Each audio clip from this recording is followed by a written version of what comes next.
Ok. Manda bala. Beleza, professor, antes de começar, só vou avisar aqui que eu não vou estar usando a câmera, porque eu tenho a câmera no notebook, né? Uhum. E meu irmão, ele tá tendo aula, Sim, eu não senhor. vou conseguir usar a câmera daí, Sim, senhor. beleza? Vou começar a Beleza. apresentação aqui.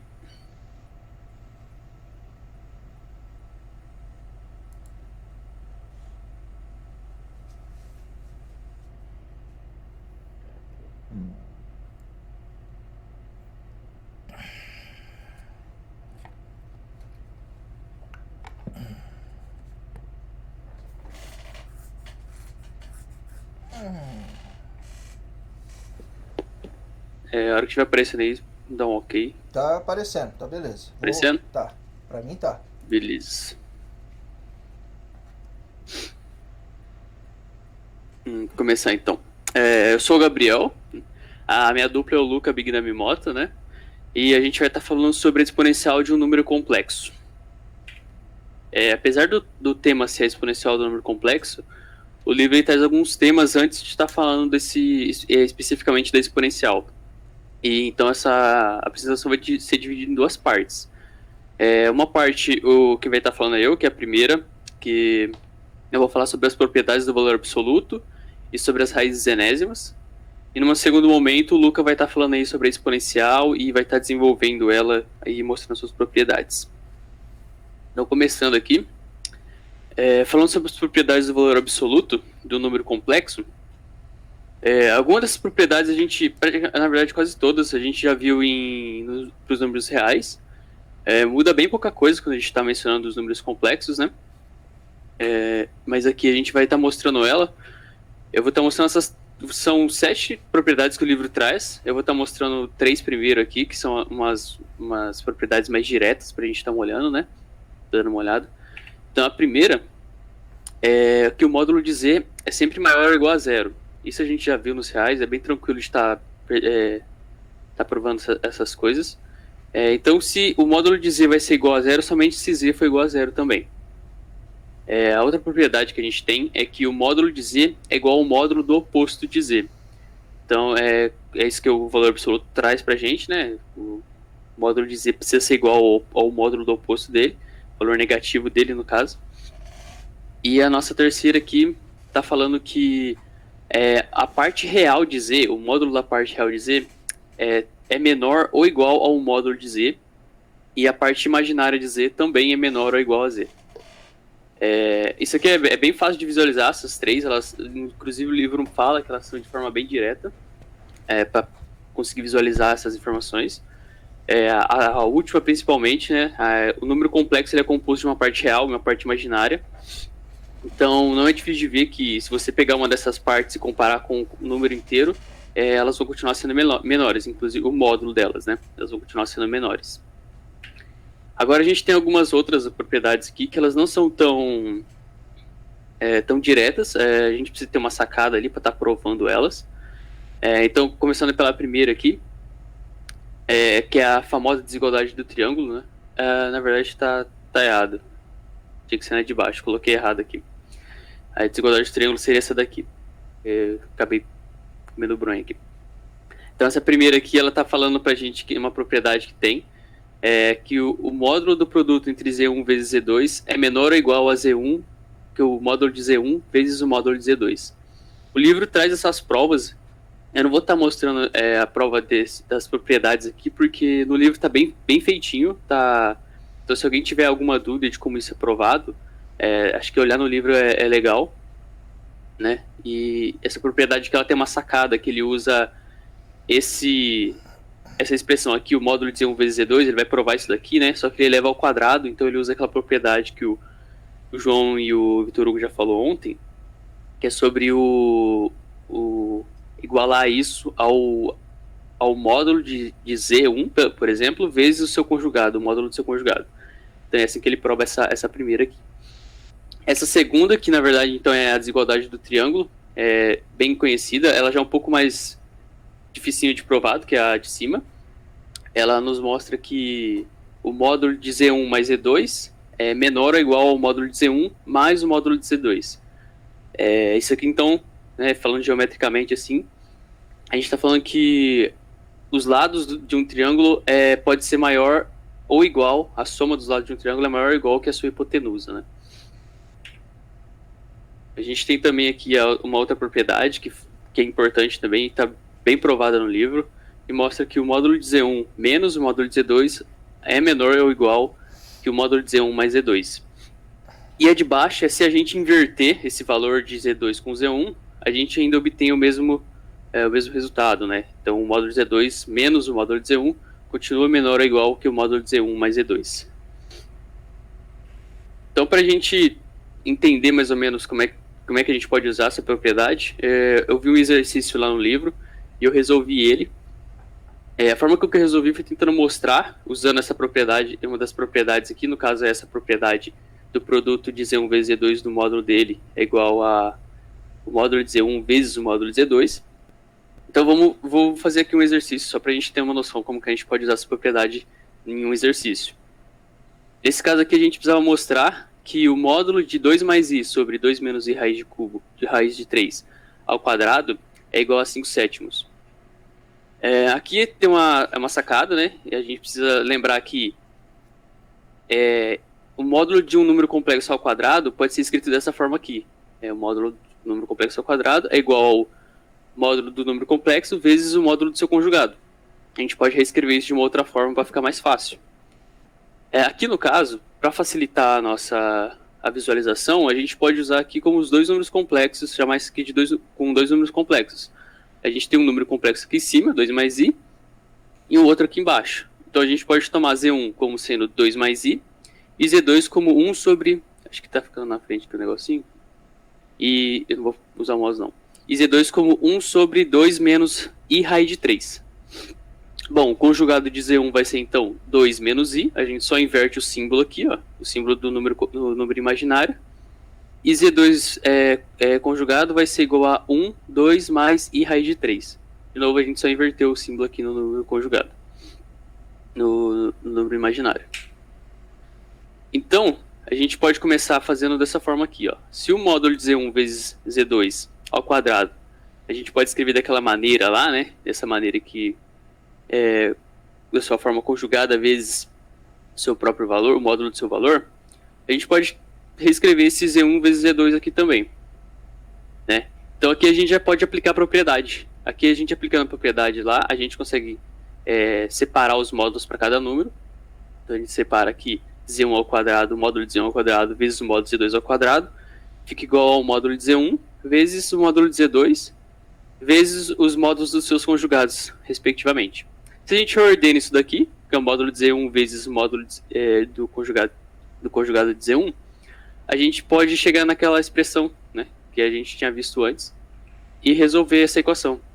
Então a gente separa, substitui os valores, e fazendo essas operações aqui, a gente vai obter o módulo de 5 sétimos. É bem tranquilo chegar aqui, né?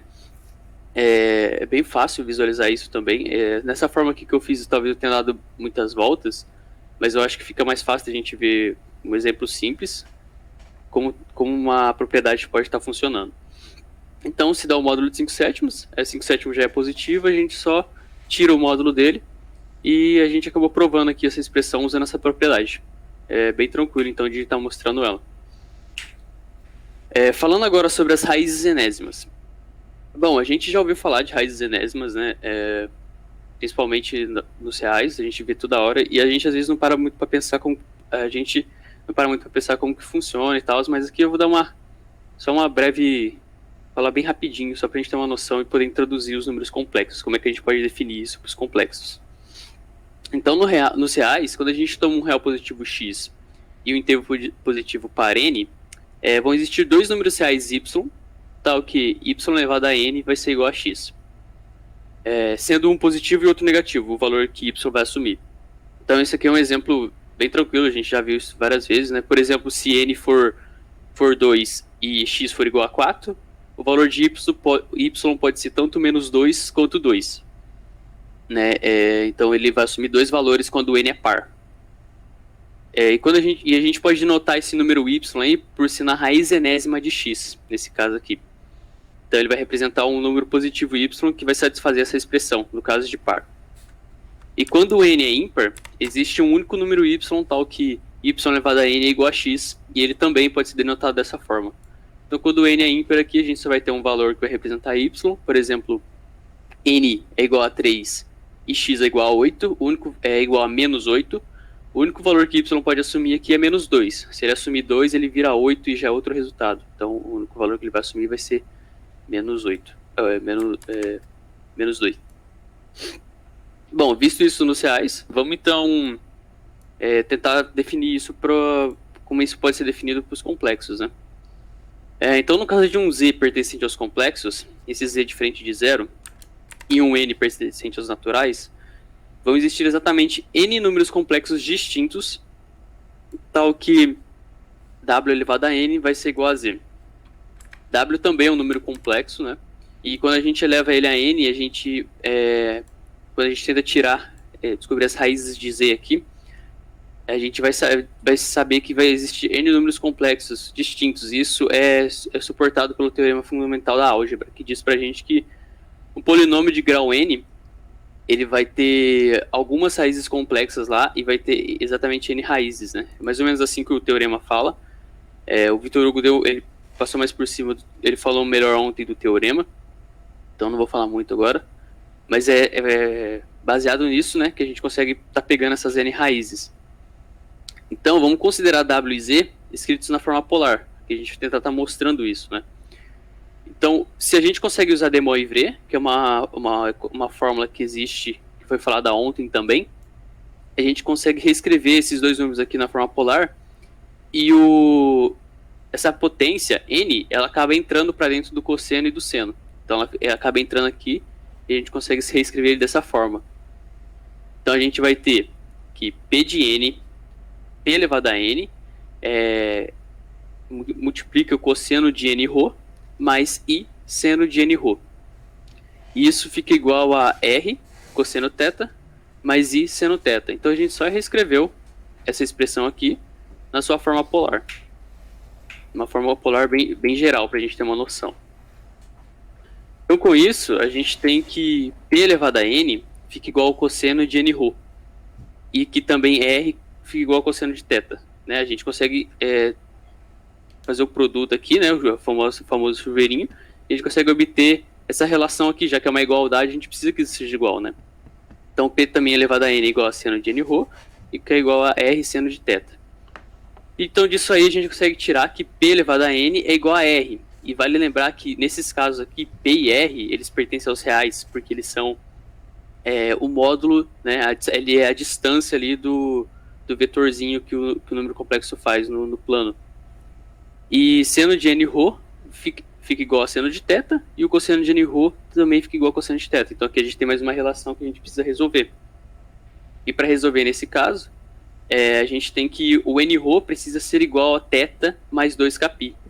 Esse 2κπ aparece para dar a periodicidade, né? Como a gente está trabalhando com uma função seno e cosseno, ele vai aparecer aqui esse múltiplo de π, para a gente estar podendo dar essa periodicidade. Existe uma prova mais concreta, mais formal, para dizer por que esse 2κπ aparece ali. Uma das nossas referências prova ela bem melhor.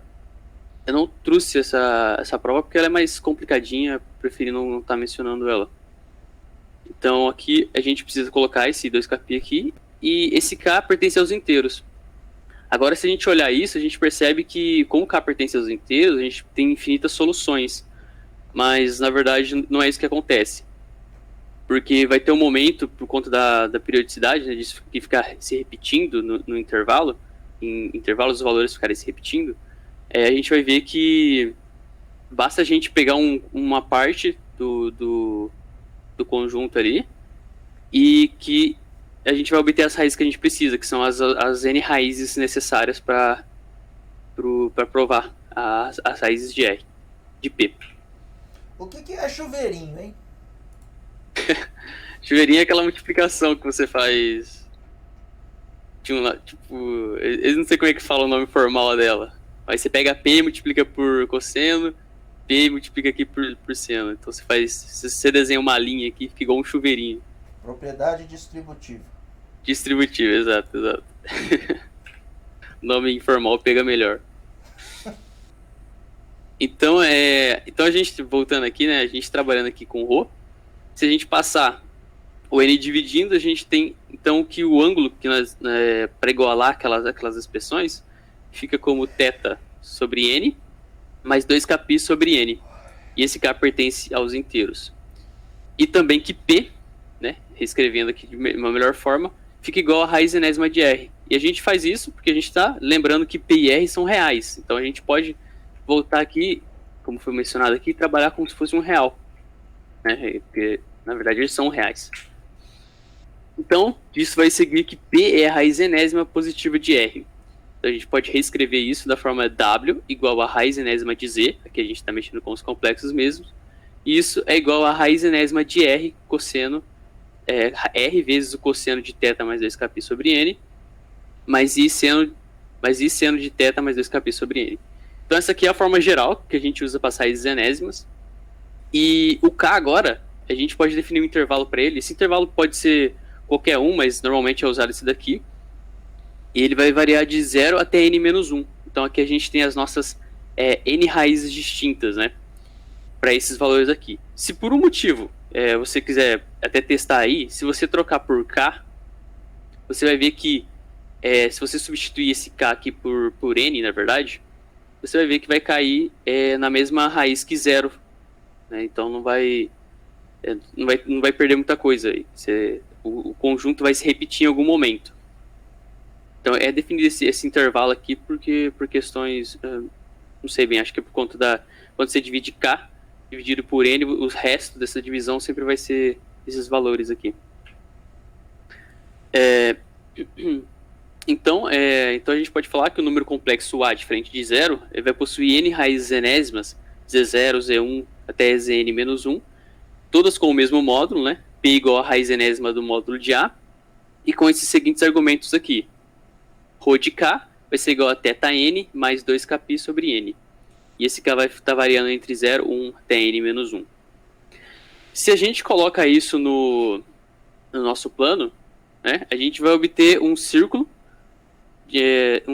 que a gente pode ver aqui que esse Rho, ele se distancia do eixo X aqui, por conta desse θn, né? Então a gente vai ter as raízes aqui sendo obtidas, pode ser obtidas igualmente, espaçadas, ou depende de como é a expressão, mas a gente sempre vai ter algo desse tipo aqui, ó, e isso fica até interessante, e eu vou estar mostrando no próximo tópico, como que forma até um desenho legal para a gente estar vendo.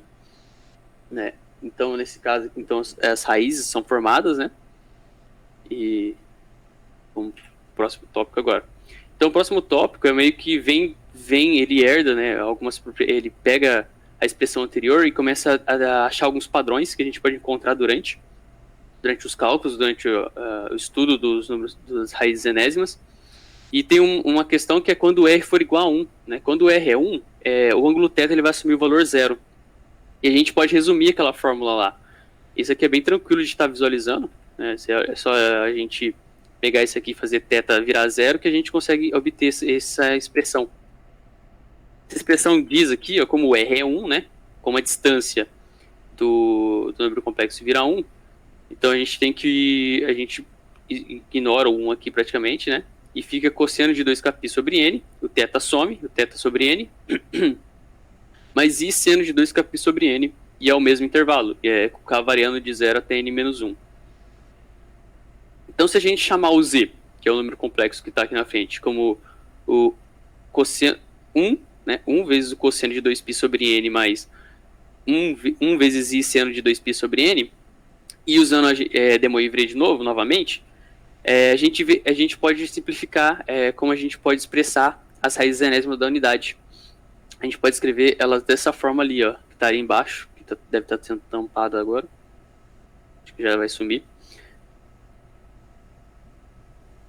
A gente consegue mostrar que a primeira raiz, quando for 0, sempre vai ser 1, né? E quando for z elevado a 1, z elevado ao quadrado, a gente simplesmente vai tacar aqui para dentro essa potência, né? Falando bem informalmente mesmo, a gente vai tacar aqui para dentro essa potência porque é o que Demoivre nos permite fazer.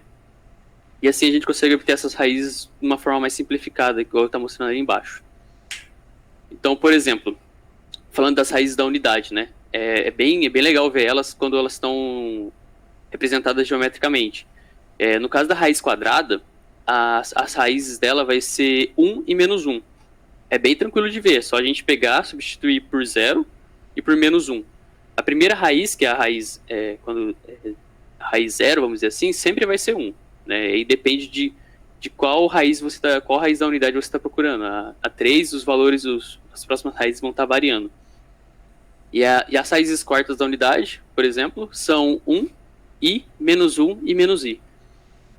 Enquanto as raízes cúbicas, elas podem ser 1 menos meio mais raiz de 3 sobre 2i, e menos meio menos raiz de 3 sobre 2i. O que a gente pode ver aqui mais ou menos, né, a gente tentar visualizar isso, é que elas ficam igualmente espaçadas.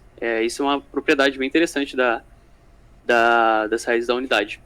Elas vão ficar igualmente espaçadas, o ângulo ρ que tem ali entre elas são iguais entre as raízes. Então, para a gente estar visualizando isso, né, melhor, eu vou estar mostrando aqui a raiz quarta e a raiz cúbica de um raio de círculo de raio 1, que com o centro centrado na origem. A gente está dando uma olhada.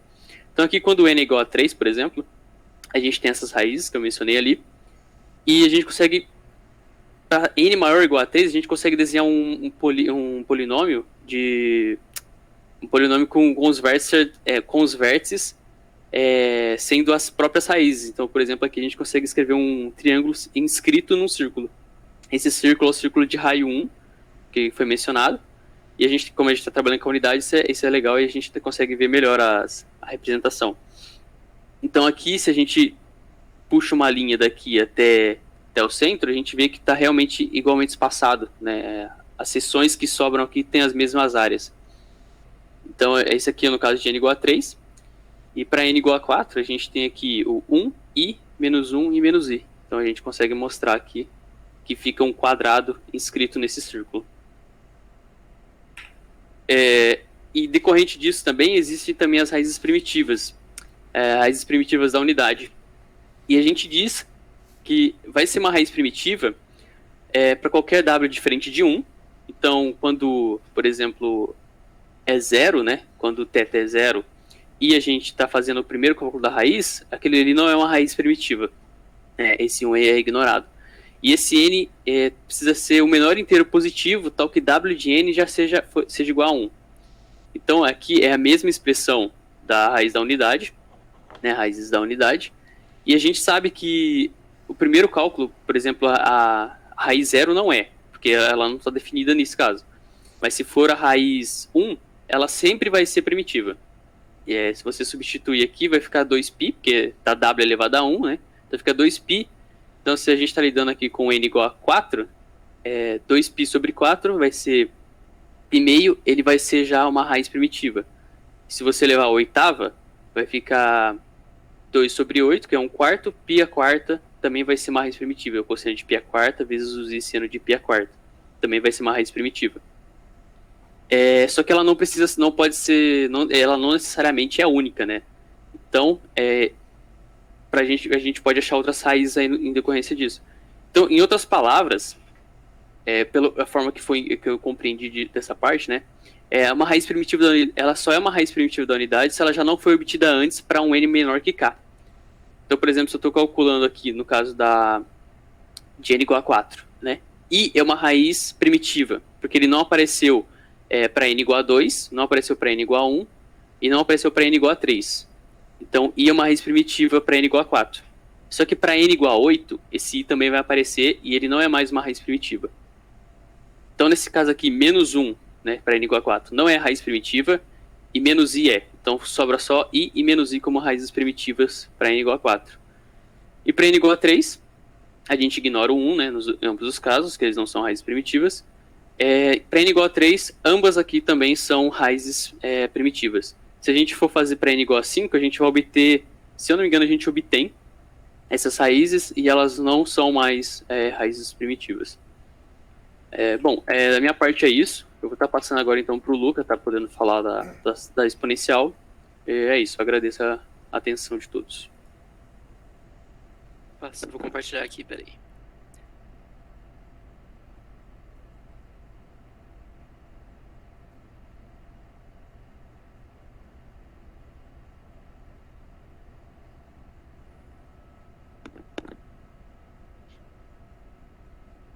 Tá aparecendo aqui certinho? Tá aparecendo já. Beleza. Bom, então eu vou começar aqui, né? O professor, né? Só uma coisa aqui, que minha internet tá um pouco instável hoje. Então se der alguma travada, alguma coisa, né? Eu peço desculpas, mas né, tá meio instável. Mas, bom, vou começar aqui minha parte, que eu vou falar então da exponencial complexa. Primeiramente, né, antes da gente falar da exponencial complexa, eu acho importante primeiramente a gente abordar a exponencial que a gente já conhece, né, a real. Então, que é o que a gente já viu em cálculo 1, já sabe como calcular, já sabe como é que funciona, certo? O que a gente realmente não sabe como funciona a exponencial complexa, que a gente vai ver aqui. Bom, uma definição formal, né, uma das formas de definir a função exponencial natural é por meio da seguinte série de potências. Exponencial de x é igual ao somatório de n igual a 0 até infinito, de x elevado a n sobre n fatorial, que vai dar, então, 1 mais x ao quadrado, dividido por 2 fatorial, mais x ao cubo, dividido por 3 fatorial, e assim vai. Né? Lembrando que esse x aqui, né, pertencente aos reais. Ele é qualquer que seja x pertencente aos reais. Ou seja, o que a gente já conhece, já sabe como mexer. Como é que a gente vai fazer, então, com números complexos? Bom, vamos investigar isso. Primeiramente, né, um número complexo a gente sabe que ele é da forma z igual a x mais y vezes i, certo? Isso é algo que eles já abordaram, pessoal, ontem, né? Então, não é algo que tem muito segredo. Onde x é a parte real e y vezes i seria a parte imaginária. Como as propriedades dos reais permanecem válidas para números complexos, isso é por quê? Porque aqui, ó, né, o pessoal já mostrou ontem, né? Espero que não fique muito confuso aqui, mas basicamente nós temos o conjunto dos números complexos aqui, né? Abrangendo, que abrange todos os outros conjuntos. No caso, os mais importantes aqui pra gente, no caso, seriam os dos reais e dos números imaginários. E aqui, onde que eu quero chegar aqui? Que basicamente, as propriedades da exponencial real, elas são, que a gente usa aqui para números reais, a gente vai utilizar aqui também para os números complexos, justamente porque não é algo que você possa excluir, é algo que a gente pode preservar aqui para o conjunto dos números complexos, porque o conjunto dos números reais é um subconjunto desse conjunto dos números complexos, certo? Então, já que permanece válido, a gente vai escrever então a exponencial dessa seguinte maneira. A definição, né? A exponencial de z vai ser exponencial de x mais y vezes i, que daí que entra a propriedade que, né, a gente vai utilizar, que é aquela propriedade que a gente já conhece da exponencial, né, real, que é quando a gente tem ali exponencial de alguma coisa, de, por exemplo, a mais b, a gente teria exponencial de a vezes exponencial de b. E aqui é a mesma coisa, no caso, exponencial de x vezes exponencial de y vezes i. E o nosso interesse aqui é justamente avaliar a exponencial de y vezes i. É por isso que a gente faz, primeiramente, né, essa separação. A gente tem essa parte real e a parte imaginária. A gente já conhece essa parte, a gente vai investigar, então, como é que essa parte aqui imaginária ela funciona, né? Então, vamos ver essa parte aqui. Então, tomando como base a expressão que eu apresentei ali atrás, que foi essa daqui, ó, essa série de potências, a gente vai utilizar isso daqui para investigar, então, a exponencial complexa. Bom, então, a exponencial, no caso, né, a exponencial de y vezes i, que é igual a 1 mais y vezes i, porque ali era x, né, então só substituir por y vezes i. Então, 1 mais y vezes i, mais yi ao quadrado, dividido por 2 fatorial, mais yi ao cubo, dividido por 3 fatorial, mais yi elevado a 4, dividido por 4 fatorial, e assim vai, que é igual a 1 mais y vezes i, mais y ao quadrado vezes i ao quadrado, né, só fazendo a potenciação certinho. que é igual a 1 mais y vezes i menos y ao quadrado, porque a gente está utilizando aqui, né, porque a gente sabe que i é raiz de menos 1, isso ao quadrado, então nós temos menos 1 vezes y ao quadrado. E aqui, i ao quadrado, né, ao cubo, desculpa, é a mesma coisa que pegar i ao quadrado vezes i. A gente sabe que ao quadrado é menos 1 vezes i, então menos i. Aqui, i elevado a 4, a gente sabe que é i ao quadrado vezes i ao quadrado, que é menos 1 vezes menos 1, que dá 1 positivo, certo? Então fica y ao quadrado. E aqui i, né, porque é i elevado a 4 vezes i, então i elevado a 4 a gente sabe que é 1 vezes i, nós temos i vezes y elevado a 5. Isso aqui, né, vocês já viram ontem, o pessoal já falou disso, e aqui vai ser basicamente uma repetição, né, dos valores aqui do i elevado a 6, 7 e tudo mais, vai seguir esse padrão. E aqui já não está tão explícito isso, mas é possível notar que há uma certa separação aqui, né? Uma diferença aqui de parte imaginária, né? Parte imaginária acompanhada do número imaginário aqui do i, e a parte real par também, né? Pares, ímpares, e os ímpares acompanhados daí do i. Então, o que a gente vai fazer agora? A gente vai separar esses termos, né? Os termos reais dos termos imaginários, que vai ficar da seguinte forma, então. A exponencial de yi sendo igual a 1 menos y ao quadrado dividido por 2 fatorial mais y elevado a 4 dividido por 4 fatorial menos y elevado a 6 dividido por 6 fatorial. Basicamente os pares aqui que não estavam acompanhados, né, do i, como é possível ver aqui, né. E aqui a parte ímpar, né, então o y menos y ao cubo dividido por 3 fatorial, né, 5, 7 e assim vai.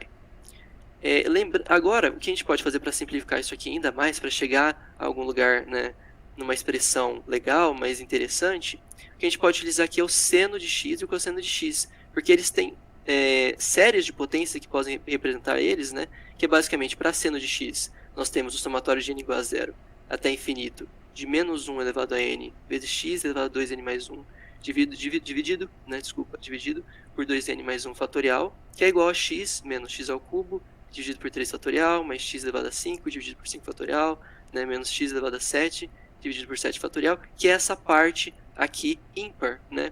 O que a gente vai fazer então? A gente vai substituir isso aqui ali. Mesma coisa para cosseno de x, né? Que ele chega nessa parte par que a gente está querendo aqui, né? Que daí é o somatório de n igual a 0 até infinito, de menos 1 elevado a n, vezes x elevado a 2n, dividido por 2n fatorial. E ele chega nesse mesmo resultado aqui. Então, fazendo essa substituição, nós temos essa expressão aqui, né? Que é a exponencial de y vezes i, seria cosseno de y mais i vezes seno de y, certo? E agora, o que a gente vai fazer? A gente tem que voltar naquilo lá, né? Voltar um pouco atrás, porque a gente tinha separado essa parte justamente para aprender como lidar com essa parte imaginária. A gente separou isso daí da parte real, e aqui a gente volta, né? Então, exponencial de z, que é um número complexo, a gente vai ter, então, exponencial de x mais y vezes i, que é igual ao exponencial de x, que era o que a gente tinha ignorado antes ali, para trabalhar com essa parte imaginária, vezes a exponencial de yi, já substituindo essa parte aqui, né? Cosseno de y mais i vezes seno de y. Agora, a gente vai abordar algumas propriedades, né, da exponencial complexa, que ajuda bastante nos cálculos e tudo mais, e que também a gente vai então saber por que isso é válido, se isso realmente pode ser utilizado.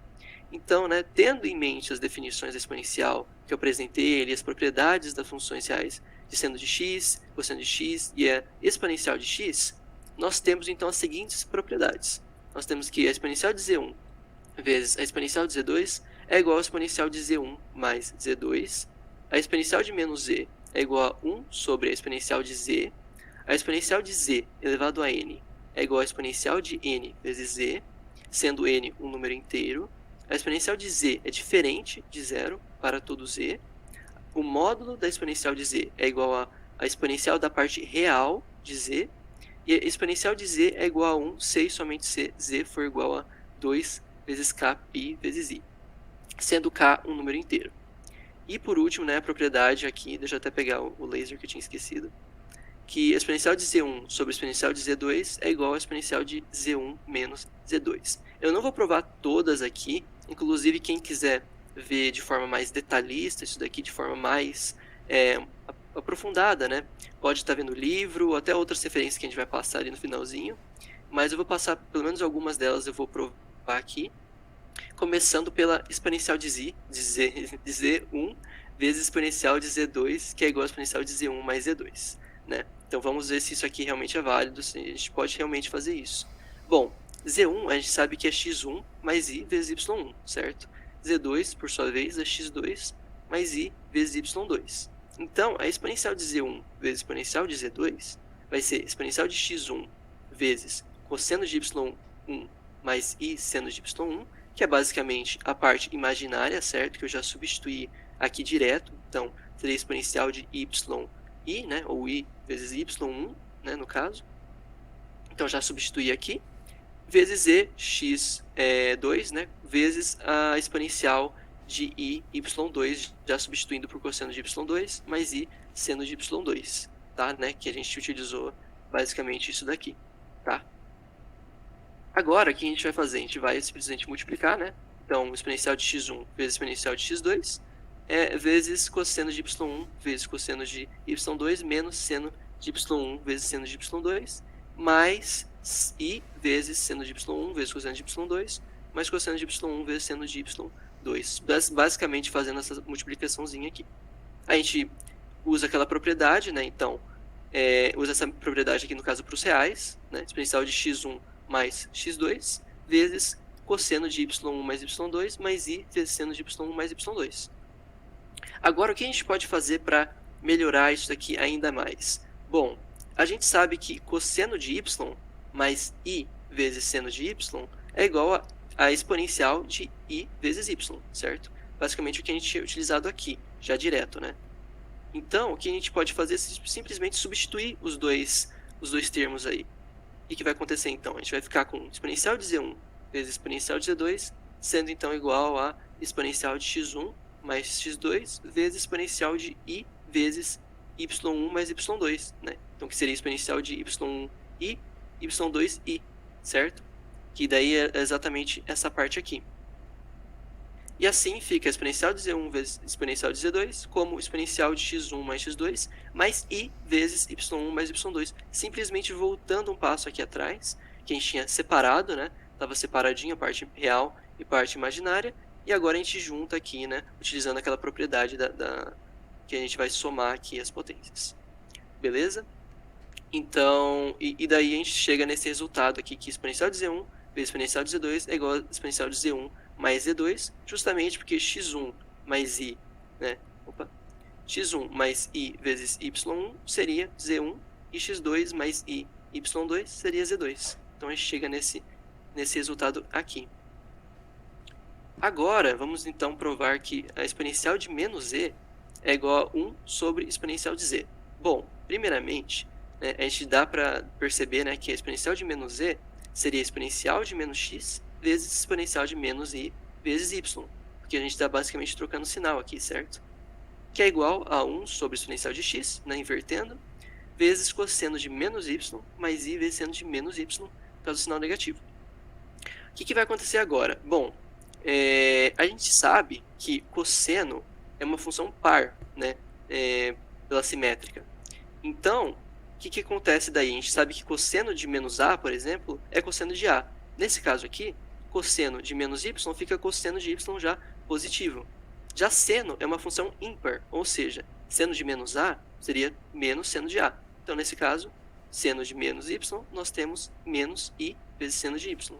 Beleza? Então, fica dessa forma aqui, que é igual a 1 sobre exponencial de x vezes cosseno de y mais i vezes seno de y. Porque, basicamente, o que a gente fez foi que isso daqui seria exponencial de menos 1 vezes i vezes y, certo? A gente invertendo isso daqui, nós temos, então, o sinal positivo certinho daí, porque já é dessa forma positiva, né? Exponencial de i, y, né? Sem esse sinal negativo. E daí fica isso daqui, que é igual a 1 sobre exponencial de x vezes exponencial de i vezes y, certo? Então, dessa forma, a gente consegue, né? Que isso daqui é basicamente exponencial de z, né? Que a gente já tinha visto aqui atrás, no caso, aqui mesmo, né? Já dá para perceber isso. A gente utiliza isso, então, para chegar na conclusão, né, que exponencial de menos z seria igual a 1 sobre exponencial de z. Agora, tendo essas últimas duas propriedades em mente, dá para facilmente, né, provar essa daqui, que é o quê? Essa propriedade de que a exponencial de z1 sobre exponencial de z2 seria igual a exponencial de z1 menos z2, beleza? Então, a gente vai justamente fazer essa prova aqui. Bom, a exponencial de z1 sobre exponencial de z2, a gente sabe aqui que 1 sobre exponencial de z seria a mesma coisa que exponencial de menos z, certo? Por meio dessa propriedade aqui. Então, exponencial de menos z2, no caso, seria 1 sobre exponencial de z2.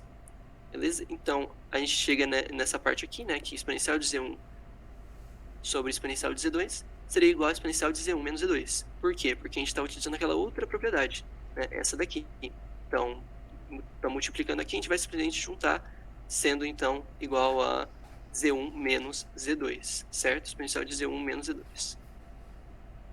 Agora, então, vamos tentar provar que a exponencial de z elevado a n é igual a exponencial de n vezes z, para qualquer que seja n, né, pertencente aos inteiros. Bom, para n igual a 1, a gente sabe, né, é válido falar isso, né, porque é bem simples, bem direto de ver isso. Exponencial de z elevado a 1, a gente sabe que é igual a exponencial de 1 vezes z, né? Então, isso aqui já é válido. Então, a gente vai supor, né, que para algum k pertencente aos naturais, isso seja válido, né, que exponencial de z elevado a k seja igual a exponencial de k vezes z. Mostrando isso também, né, que isso é válido para k mais 1. Dessa forma, a exponencial de z elevado a k mais 1 é igual a exponencial de z vezes exponencial de z elevado a k, que é igual a exponencial de z vezes exponencial de kz. Bom, o que aconteceu aqui basicamente? Eu separei, né, então exponencial de z vezes exponencial de z elevado a k, que é igual a exponencial de z vezes exponencial de k vezes z, fazendo essa multiplicação aqui. Porque a gente está provando isso aqui por indução, certo? Que vai ser igual, então, a exponencial de z mais k vezes z, que é basicamente z vezes k mais 1, certo? Então, a exponencial de z elevado a k mais 1 seria igual a exponencial de z vezes k mais 1. Beleza? Isso aqui, claro, para n maior ou igual a 0. Agora, então, vamos ver para n menor que 0. Como é que isso funciona? Bom, exponencial de z elevado a n, a gente sabe que é 1 sobre exponencial de z elevado a menos n. Basicamente, fazendo essa inversão aqui, certo? Que é igual a exponencial de menos z, porque o que a gente faz aqui é utilizar aquela propriedade de que 1 sobre exponencial de z é igual a exponencial de menos z. Beleza? Então, a gente inverte aqui, no caso, ficaria o quê? Ficaria 1 sobre exponencial de z elevado a n, positivo. Utilizando aquela propriedade, nós temos, então, exponencial de menos z elevado a n. Invertendo novamente, nós temos, então, exponencial de menos z elevado a menos n. E o importante aqui é lembrar que a gente está falando de um número negativo, certo? Então, o menos n é um número positivo, né? E já que é um número positivo, e a gente sabe, né, que ele é maior ou igual a 0, a gente pode, então, estar utilizando essa propriedade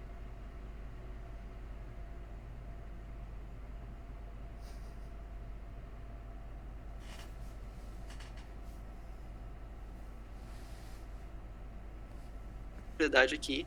Peraí, travou. Alguém tá me ouvindo? Alô? Eu tô. Voltou? Voltou já, voltou. Ah, desculpa aí. Bom, o que cortou aqui Bom, deixa eu voltar aqui então. Basicamente, eu vou estar... Nossa, agora eu me perdi aqui.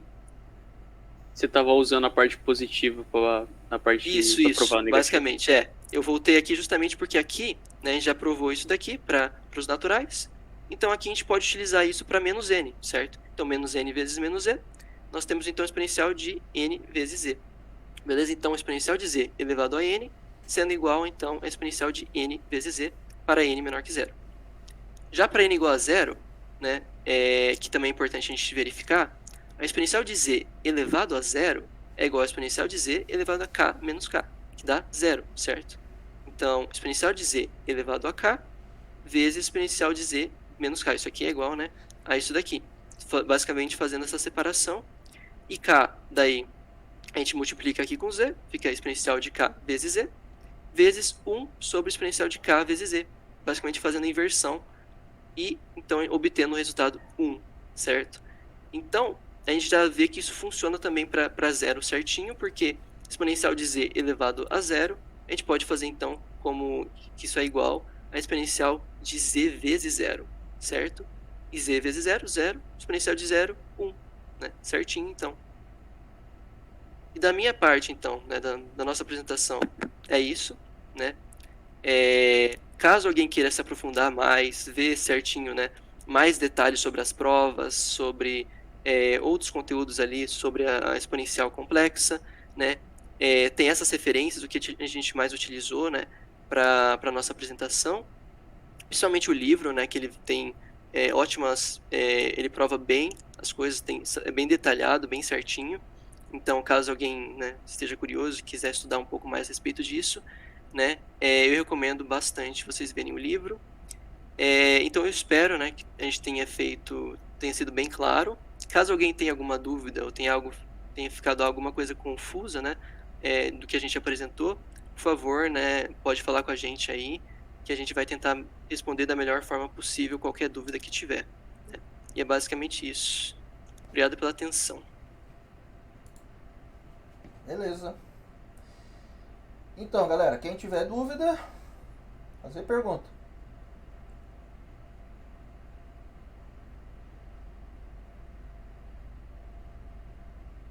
Professor, eu acho válido falar aqui que na parte das raízes enésimas, né, a gente está lidando ali com o cosseno e o seno, aquela forma polar de escrever os números complexos, né?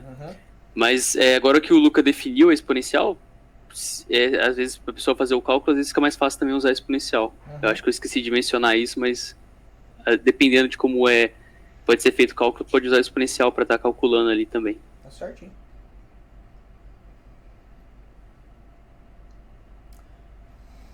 Beleza. Deixa eu perguntar aqui. Semana que vem dá pra fazer... Será que a gente consegue fazer 3 ou 4 apresentações numa aula?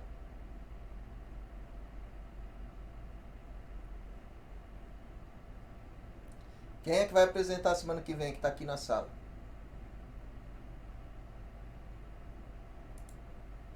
A minha é uma das últimas, né? A sua é? 12. Eu acho que a minha... Quem? Acho que a minha ficou pra quinta-feira. A sua, André? Tá. Uhum. Mais quem que quer? É você com quem, André? É eu e o José Arthur. Tá.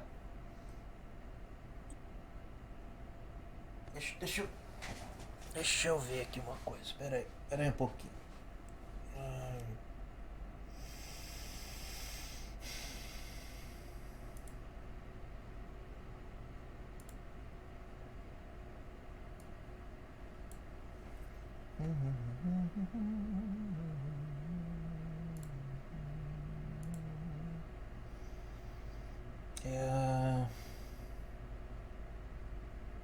Isso.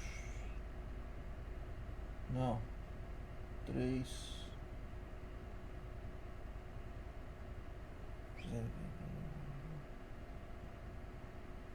Ih, ou eu marquei errado aqui. Não, a tua é... Ô André, a tua é a sexta, o tema 6, não é? Isso, eu sei. É o 6. Então, hoje a gente viu... Ontem a gente viu esse, tema 1. Hoje a gente viu esse, tema 2. Agora, semana que vem é limite de função complexa. Gabriel e o Guilherme. O que eu queria saber é o Gabriel e o José Vitor. O Gabriel Poletti e o José Vitor. Opa, senhor professor. Oi? Eu sou o Gabriel Poletti. Consegue fazer? Consigo, acho que dá pra juntar o tema 3 e o Pra tema 4 quarta-feira? numa aula só. Tá. E aí sim, Consigo. aí vai ter... Aí vai ter o Pedro e o Yuri. Cadê? Eles não estão aqui. E daí o José e o André. Aí sim, André. na quinta-feira. Você acha que dá, André? Acho que dá. Dá? Então tá bom. Então beleza. Então tá. Então é isso. Não havendo perguntas, a gente fechou. Beleza então, professor. Então tá. Valeu. Muito obrigado. Valeu. Obrigadão, professor. Obrigado vocês. Cuidado com a Covid. Bom final de semana.